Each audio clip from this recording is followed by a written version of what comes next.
The new 16-inch MacBook Pro with the M3 Max chip is the most powerful laptop we have ever tested.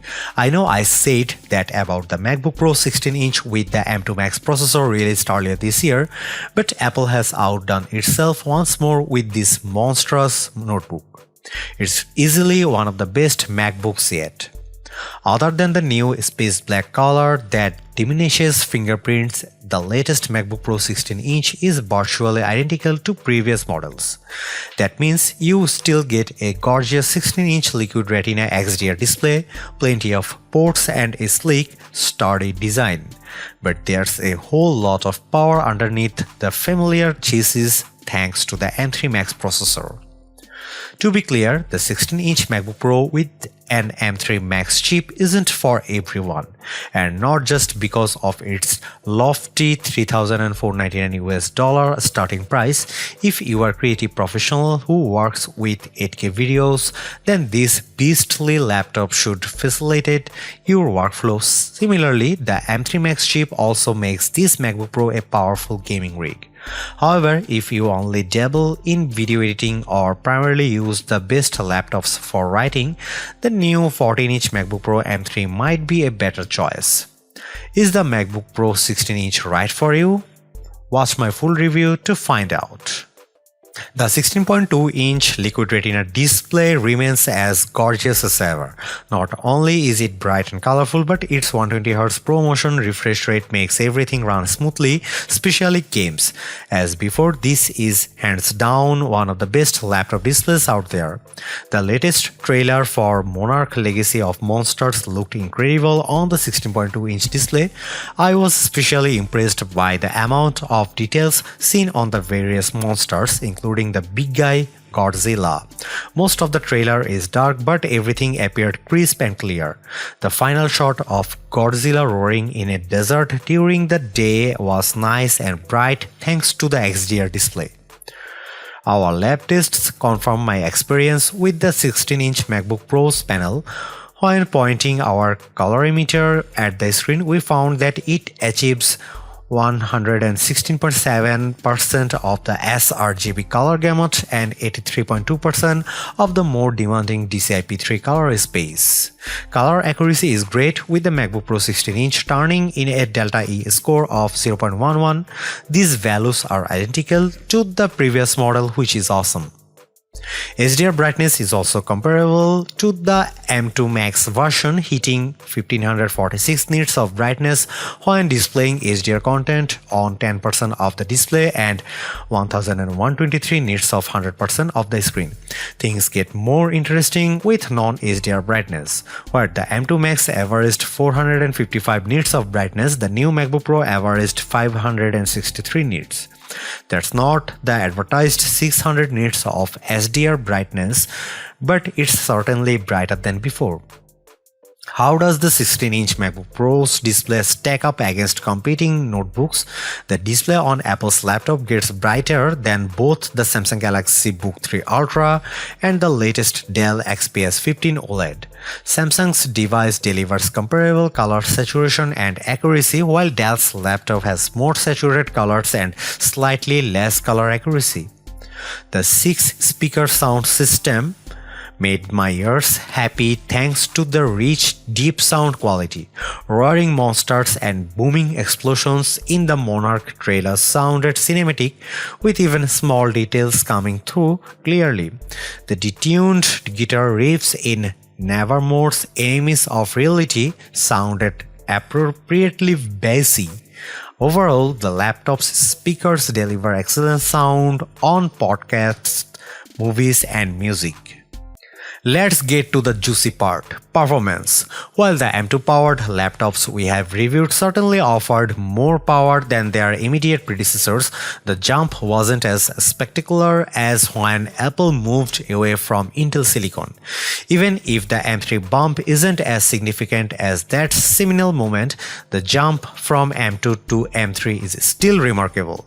This is especially true for the 16-inch MacBook Pro kitted with the M3 Max chip. As expected, the new MacBook Pro had no trouble handling my everyday workflow, which usually consists of multiple open tabs. Even when I had upward of 30 open tabs with a YouTube video playing in the background, the M3 Max powered laptop never broke a sweat. The MacBook Pro earns its Pro moniker when you are editing videos. To illustrate this, our video editors rendered the same 9-minute 4K video on the 16-inch MacBook Pro M3 Max laptop and an older 14-inch MacBook Pro with M1 Max.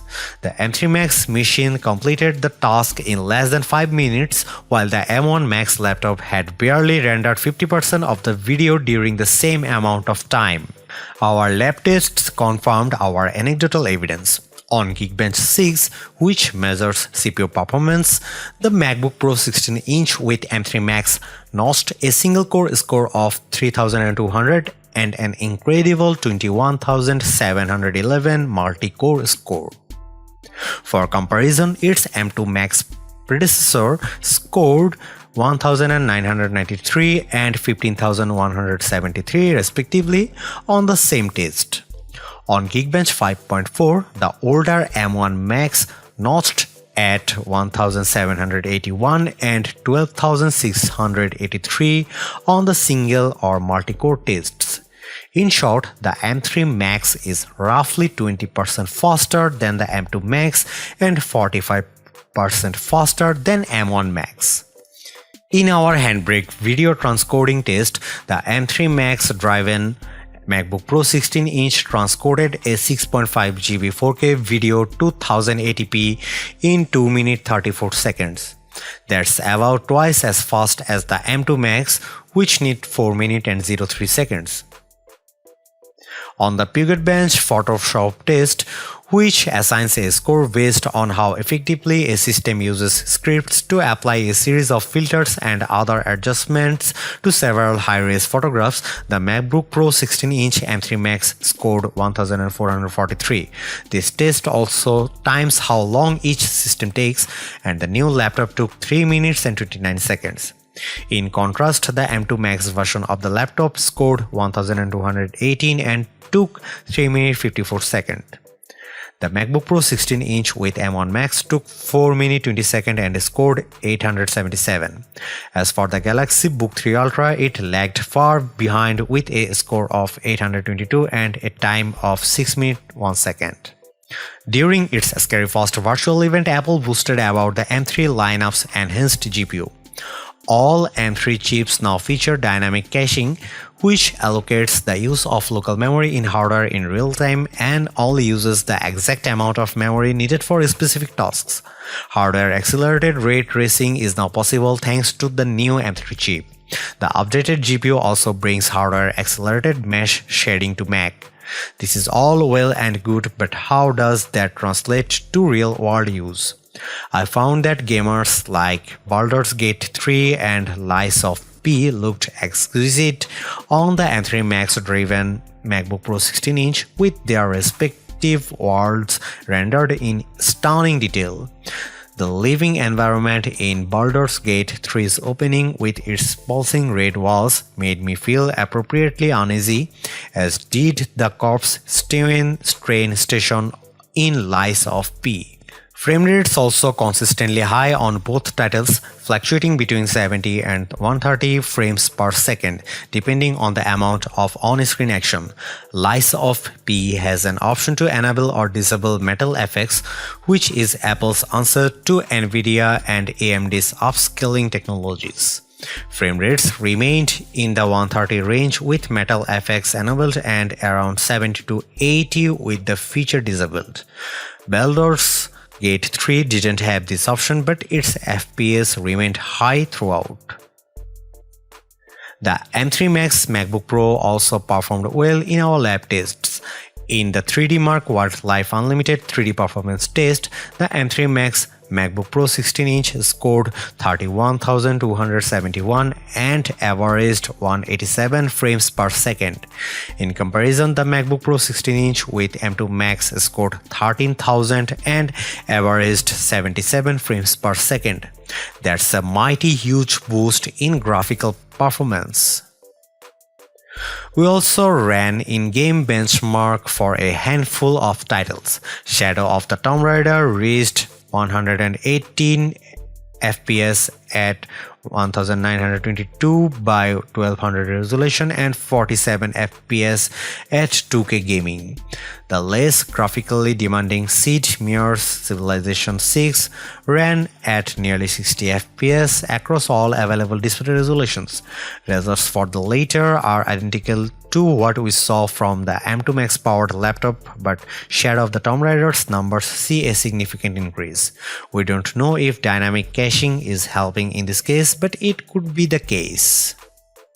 The excellent gaming performance I experienced on the MacBook Pro 16-inch kitted with the M3 Max once again proves Macs are more than capable of running graphically demanding games. Games optimized for Apple Silicon such as Baldur's Gate 3 and Resident Evil Village not only look phenomenal but run like a dream. The same is also true for unoptimized games like Shadow of the Tomb Raider. If more developers make titles for Macs, Apple's platform could be as viable as Windows for gaming someday. The latest MacBook Pros come with macOS Sonoma pre-installed. As we said in our macOS Sonoma review, the current version of the operating system delivers minor but helpful features that makes your Mac better, including desktop widgets, Safari profiles, an upgraded game mode, better video conferencing, and more. Most new features offer minor cosmetic improvements such as video screensavers and animated reactions you can trigger during video calls. Other features like new widgets or the option to set up multiple profiles in Safari are pretty useful. There's also a game mode that deprioritizes background tasks and doubles Bluetooth sampling rate for controllers.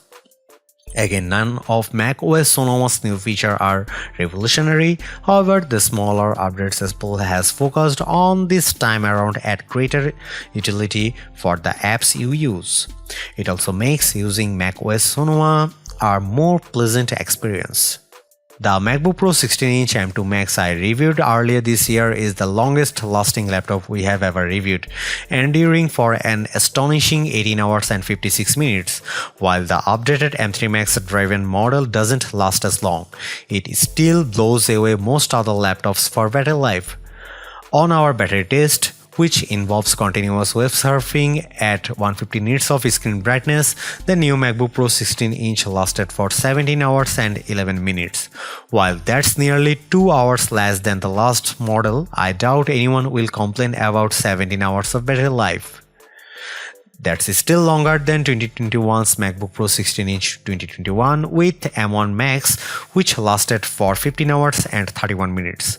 Windows laptops like Dell XPS 15 OLED while lasted 8 hours and 58 minutes, and Samsung Book 3 Ultra while lasted 10 hours and 1 minute don't even come close. How hot does the MacBook Pro 16-inch get? In our standard heat test, which involves running a heat gun over a device after streaming 15 minutes of full HD video on it, we found the hottest point to be on the underside near the center, which peaked at 81 degrees Fahrenheit. We generally consider temperatures over 95 degrees as being uncomfortable. The 16-inch MacBook Pro doesn't get close to that, so you should be able to comfortably keep it on your lap for extended periods. The spacious keyboard with its snappy and responsive keys is one of the main reasons I enjoyed typing on the two previous 16-inch MacBook Pros. This remains true with the new model, which complements my weak hands and forceful keystrokes. While I still would have killed more resistance when pressing the keys, the keyboard remains a winner since it's so comfortable to type on. I'm also a fan of the massive touchpad. Its smooth surface allowed my fingers to glide over it with ease, and it always registered my gesture and clicks. Despite the touchpad size, I never accidentally touched it when typing. Though I'd prefer to use one of the best mice, the 16-inch MacBook Pro's touchpad performs wonderfully. The 1080p FaceTime webcam on the new MacBook Pro 16-inch is perfect for video calls or the occasional selfie. Apple says the image signal processor and neural engine in all M3 laptops provide better picture quality.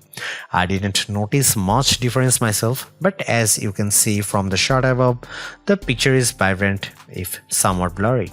At the risk of sounding redundant, the MacBook Pro 16-inch with the M3 Max is truly the most powerful Apple computer we've ever tested. As my review demonstrated, this spaced out laptop not only beats its predecessors but also smokes comparable Windows laptops. If you are a professional video editor, you will tear through projects faster than before, and if you are a gamer, the M3 Max delivers Windows PC quality gaming for titles optimized for Apple Silicon. Also, the new space black finish makes an already awesome product even better. Right now, the MacBook Pro 16-inch with M3 Max is the premium Apple notebook. However, it's not for everyone. If you mostly use computers for writing, web surfing, and watching videos, you are better off with either the $1,599 MacBook Pro M3 or the even cheaper $1,299 MacBook Air 15-inch. Folks like myself who dabble in video editing and enjoy occasionally gaming on Macs would do well to consider the 14 or 16-inch MacBook Pro with M2 Pro, which starts at $1,999 and $2,499 respectively. While I can't recommend the MacBook Pro 16-inch with M3 Max to everyone, it's an absolute beast of a laptop that proves Apple Silicon's might. As before, Apple has set a new standard that its competitors must now live up to. If you own an old Intel MacBook Pro or even an M1 Max powered laptop and need more power, you can't do better than this. Thanks for watching. See you in the next one.